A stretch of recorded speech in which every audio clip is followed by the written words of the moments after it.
Hello everybody and welcome to the channel. In today's video we're going to be taking a look at the newly reissued Planet X Vulcan Metallic Edition, also known as the Transformers Fall of Cybertron Grimlock. Now I picked mine up at Showzi's store, and for that of course I will include a link down in the description box below. Honestly, I'm super excited and super glad that Planet X are indeed re-releasing some of these older Planet X figures, as I really love the designs from the Transformers Fall of Cybertron video game, and I'm not entirely sure about yourselves, but at least to me, I didn't really think the versions that we got from Hasbro truly cut it, and some of those designs were some of the best that I personally have seen from these characters. Now, taking a very quick look here at the package, you can see very basic. We have a metallic edition sticker here at the top, a really cool image of Grimlock's torso, Planet X Vulcan. This is the same company that brought us that recently released and recently reviewed Planet X Shockwave. As we spin around here to the side, you can see the bicep region there of Grimlock, and here at the back we've got a really awesome image of the actual figure itself. So without further ado, let's crack this open and see what awaits us inside. And so here we have Vulcan, aka Grimlock, looking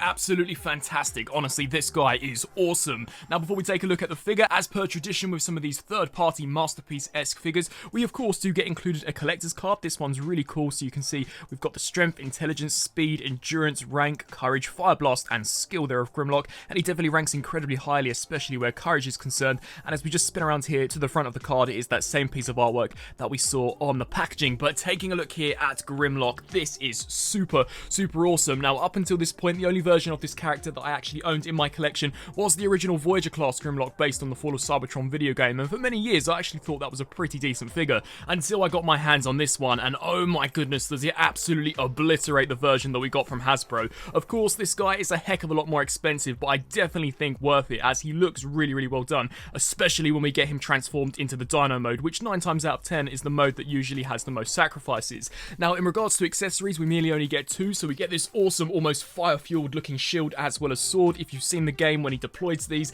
it's such an awesome sequence, but you can see here the shield is enormous, a super intimidating piece, completely cast out of this wicked translucent fiery orange plastic. You can see some wicked sculpting and detailing in order to match his appearance from the video game, and we've got this really awesome gunmetal paint app applied over the top just to pick out some of those sharper details of the sculpt. This can be wielded in a few ways. You can port it into the top of Grimlock's shoulder, or you can in fact actually have him wield it, although sadly for mine the grip is on the slightly looser side, meaning that 9 times out of 10 it will just sort of wriggle around in his hand, which definitely isn't the best, but you can see as far as the display is concerned it doesn't look too bad at all. And then we get this super awesome, really highly detailed looking sword. Now this looks exactly how it did in the game. In order to actually take it out of Grimlock's hand, you do have to fold this handle section here down, which I really like as it keeps for a very coherent sculpt, and then we can just simply wriggle this section here out.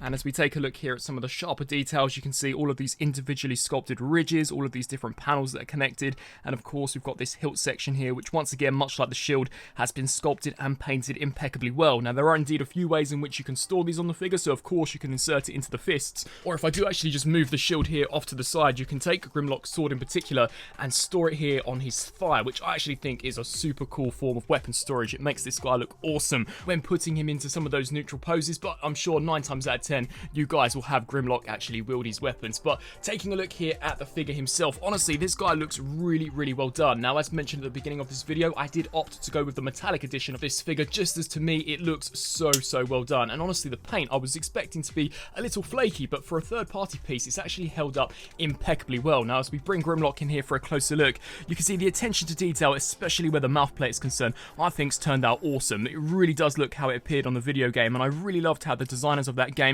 kept faithful to their original G1 counterparts, however really super stylized them up in order to give them this super awesome stylized Cybertronian look. Honestly, this version of Grimlock is by far one of my favorites. You can see here for the shoulders we've got this awesome translucent fiery orange plastic, much like we see in the video game. The torso detailing looks fantastic. You can see here all of that cybernetic circuitry looking really impressive. Even here for the shoulders you can see some nice intricate wiring detailing. As we work our way down to the lower section, we've got some wicked looking metallic red paint used there for the abdominal region, and here for the arms they are big and bulky, much like we saw in the video game, with the Grimlock dino toes protruding off to the side, creating for an incredibly aggressive look. As we flip here to the side, sadly he is on the more kibbly side when in comparison to what we actually saw from the game, but I guess you do have to find a place to put the dino head somewhere, and if they were to have made that a little more intricate, it maybe would have actually compromised the look of the dino mode when we get him transformed up into beast form. But you can see here they definitely didn't skimp out. All of this circuitry detail has been sculpted and painted pretty nicely. You can see they're really nice looking metallic silver silver as well as reds. Even turning our attention here to the back, all of this detailing is in fact faithful to the game, which truly is such a nice touch. And then as we just spin him around once more, you can see some fantastic detailing, very thick shins as per tradition with this design, and you can see there the toes really nicely sculpted as well as painted. As we turn our attention to Grimlock's articulation, this guy does possess a ball joint here at the head, which can look left to right as well as sort of tilt side to side and look up and down slightly. We do get a full rotation here at the shoulder. These can hinge out to the sides to 90, which is really impressive. We get a rotation here at the bicep, a double joint here at the elbow, although sadly, due to the nature of the design, you really are getting, I would say, roughly 95 degrees of motion. And then as we turn our attention here to the wrists, these can rotate the full 360, albeit a little loose here on my copy, and the fingers can in fact open and close. We do get a full waist rotation, which is super cool to see. The actual T-Rex head doesn't actually lock into place, so if you do tilt him upwards, you can see how it does sort of just dangle there, and I would have loved for them to maybe engineered a tab so that this could have indeed actually pegged into the back more securely, but that could have perhaps compromised this waist joint. And to be fair, who's going to pose their figure this way? 9 times out of 10 you're not going to. We do get a hinge joint here which can kick forwards to 90, which is superb, as well as all the way backwards, which is awesome. We do get a hinge joint here out to the side, allowing him to perform the split. We do get a rotation here at the thigh, very stiff, and then actually a double ratchet joint here at the knee due to transformation. So this can bend depending on how you have it angled, I would say roughly to 90, so you can see that's a pretty decent range of motion. And then finally here for the foot, you can see how the heel spur and the front toe are in fact joined together, so these are on a ball joint, but due to the nature of the design, you're not really going to pull off a very coherent pose, seeing as this entire back section is blocky. So depending on how you have imposed, you will sadly have a gap where the ground does actually meet the base of the foot. But in regards to articulation, I actually think this guy is pretty decent, especially considering that in regards to an actual mold, this guy is pretty old now. I believe he was originally released in 2015, so of course the articulation is not going to be up to par with some of the more recent third-party figures, but at least personally to me, I think that he more than does the job. Here for a Grimlock size comparison, we've got the Planet X Vulcan there on the right and the Studio Series 86 version there on the left. And as mentioned at the beginning of this review, I was a super fan of the Fall of Cybertron video game designs. I just thought they were so awesome. They really took the best aspects of the original G1 design. However, the designers truly did stylize them in making them super awesome, and they've definitely taken the best pieces from the G1 design in my opinion. Gone are those awful wings that we get here on this version. Personally, I was never really a huge fan of them, so it was great for me to see them actually streamline it here on this design. But we've got the face sculpt, which is very similar,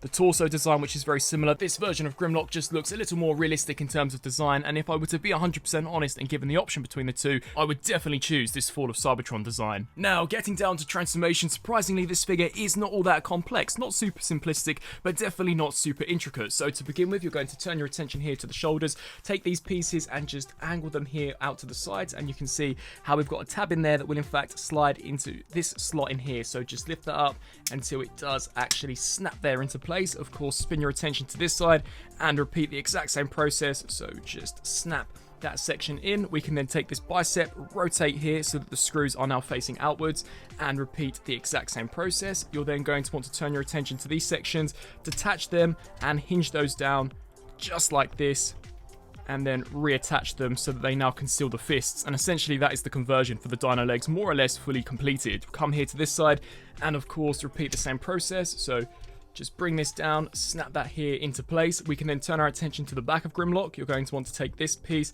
hinge this up, and just angle this out to the side just to loosen all of this up. We can then spin our attention here to the front of Grimlock. Now this is an area of which the instructions are incredibly vague about, so I would definitely recommend to pay attention to this. You're essentially going to want to take this gold torso plate and actually disengage it from this red section. Now it can take quite a bit of manipulating the first couple of times, as of course the joints are very stiff, but once that's detached, we then are just going to want to slide this down until it does snap into place, and you can see how that does reveal some awesome metallic red detailing. Honestly, the figure is super impressive where the sculpt is concerned. Then we're going to turn our attention here to the back, open these wings out, and I guess in some ways you can kind of recreate that G1 Grimlock wing design. We're then going to want to take this piece, pull this forwards, and then with this section you're going to want to rotate this here all the way around just like so, and leave that here for now. We can then turn our attention here once again to the front of the figure, just angle these forwards just like this, bring this section forwards. We're then going to want to take the T-Rex head and actually extend this grey joint. So for robot mode this will be compressed. For T-Rex mode you're going to want to extend it just to get the maximum range of motion out of that head joint. What we can then do is come back to this section, snap that there into place, and then here for the neck, this panel is going to want to come down, and then this panel will shift and will snap into there really securely. We can take the tiny T-Rex arms, just pull those forwards, and repeat the same process, just like so. Turn your attention here now to the legs of Grimlock. You're going to want to take these back pieces, pull these out, and repeat the same process here. Take the heel spurs, collapse them into these hollow cavities, and repeat the same process. We can then take these sections here, pull these forwards. Now, at least on my copy, I believe it's this one, it does become slightly stuck, just due to the plastic being a little too thick. So I will just show you how that looks here. You can see this just slightly overlaps on this, so you will have to, if this is the case on your figure, just pry that out of the way and then hinge that down. But once completed, that shall allow the foot to completely fold into that hollow space. Of course, come to this side and repeat the same process. So just fold all of that in. Ensure that this section here is flipped forward. You'll then want to turn your attention here to the top of the figure. Now, this is a part of the conversion which I'm sure many of you are not a huge fan of, and it's because essentially you have to sort of stretch these plastic pieces over the top of the thighs. Now, I do wish there was a better way they actually engineered this, as I know there are some out there that do believe over time this could potentially stress the plastic. I've converted this guy, I would say, about 10 times now, and haven't seen no evidence of damage as of yet. So personally, I think the plastic will be more than capable of actually withstanding quite a considerable amount of conversions, but I guess who truly knows how it will hold up over time. So just to demonstrate what I mean, you are going to want to pull this here over the top of the thigh and shoot that there forwards. And to repeat the same process here on this side, it's actually a little difficult here for this one, considering there's no hinge joint to swivel this out. You sort of have to bend this here, and then it will just go over the top section of the thigh. Not the best engineering, but definitely not the worst. And as mentioned, the materials used do feel as if though they can withstand it. We're then going to want to connect these two pieces here. So just angle everything out like so, and then come to this section, ratchet all of this in, and then proceed to just collapse all of this while utilizing those hip joints.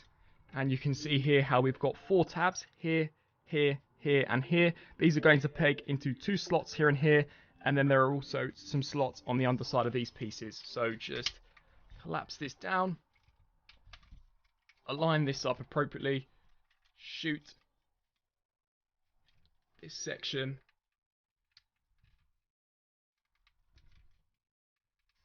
in there like so. Come to this side, and you guys guessed it, repeat the exact same process, shoot that in there.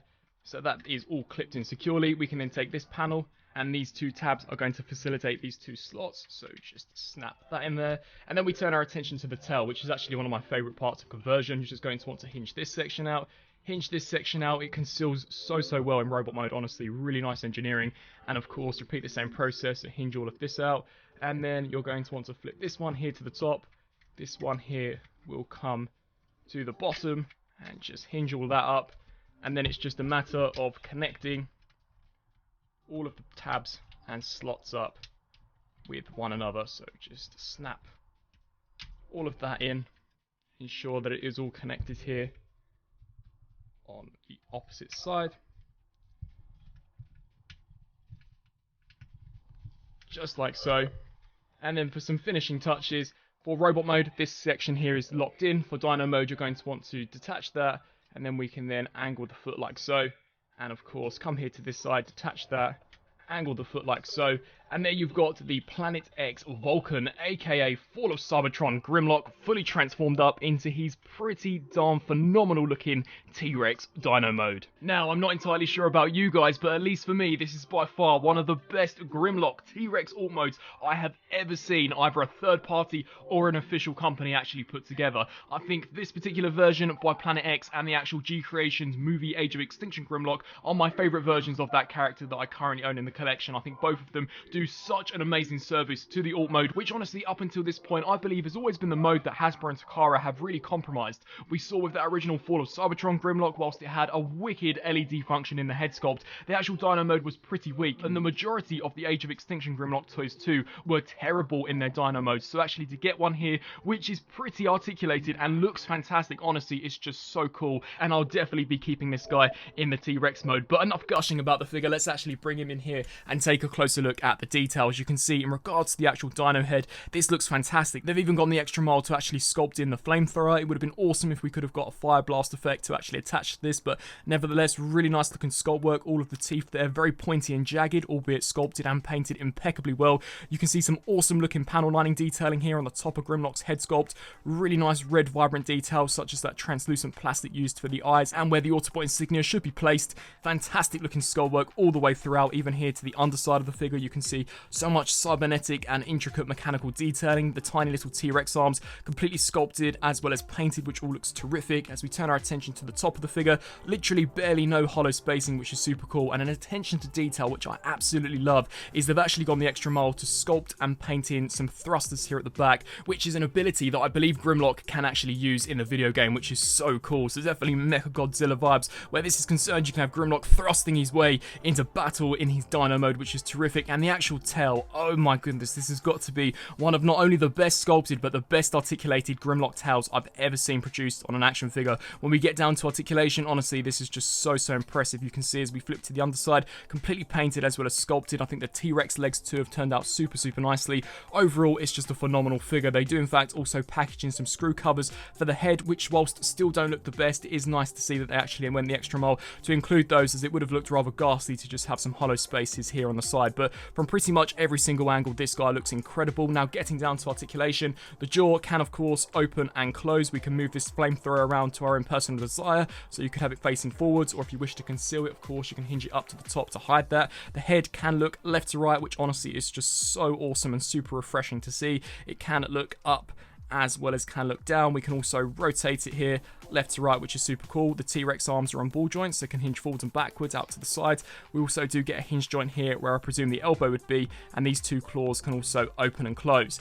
Turning our attention to the legs, pretty much the same range that we got in the bot mode, so these can hinge forwards and backwards out to the side slightly. We also do get that rotation there at the bicep, and of course you can manipulate some of these lower joints, and the toes are indeed articulated, so for robot mode you can also compress them to create for a slightly more streamlined look. But then as we turn our attention here to the tail, honestly it's so cool. So we get a hinge joint here which can go forwards and backwards, a hinge joint here which also can go forwards and backwards, and then finally another hinge joint here at the tip, which is just so awesome. Honestly, it's so great to actually get a Grimlock which is fully articulated and properly designed here for the T-Rex mode, the most important mode when putting together the king of the Dinobots. I'm super blown away with how awesome this guy truly has turned out. Once again, bringing out that 86 Grimlock here for a size comparison, you can see that the Planet X version is actually fairly substantial. Definitely, I would say, leader class in regards to scale. If I just give you a side-by-side perspective, you can see that it is a massive figure, definitely a lot bigger when in comparison to what we've actually got here with this Studio Series version. And in regards to weight, I would say that he's roughly the exact same. But if you just take a look here at the paint applications,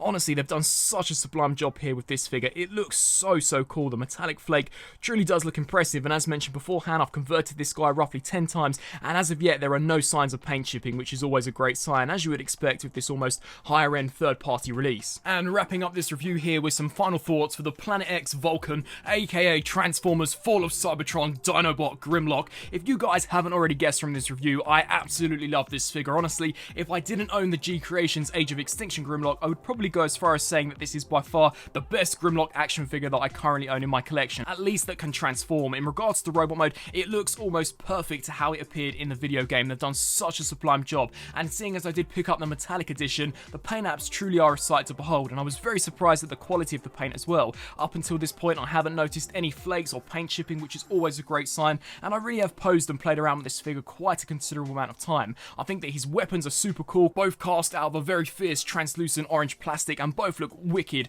when actually being wielded by the king himself. I think the articulation is pretty decent, whilst not as good as it would perhaps be if this figure were to be designed in 2021. For 2015, I think it's pretty awesome, and considering up until that point we hadn't really gotten that many awesome Grimlock figures, this guy certainly was a pinnacle for third-party figures going forward. Now, in regards to transformation, surprisingly, it's actually not all that complex and results in a very enjoyable process, which results in by far one of the best dino modes I have ever seen for a Grimlock. Not only does this guy look terrific, but he also poses probably the best. The tail articulation, the head articulation is so well done. Honestly, such a fantastic piece, and this will no doubt be how I'll be displaying this figure here in the collection. So So with all that being said, this figure definitely does get a high recommendation from me. For those of you looking to add this figure to your collection, he is currently available and in stock right now over at Shosey's store, and for that, of course, I will pack the links down in the description box below. I would love to know down in the comment section what you guys think of this figure. Will you be adding him to your collection? And also be sure to let me know what you think of the review. I thank you all for watching, and until my next review, I'll see you then. Thanks for watching.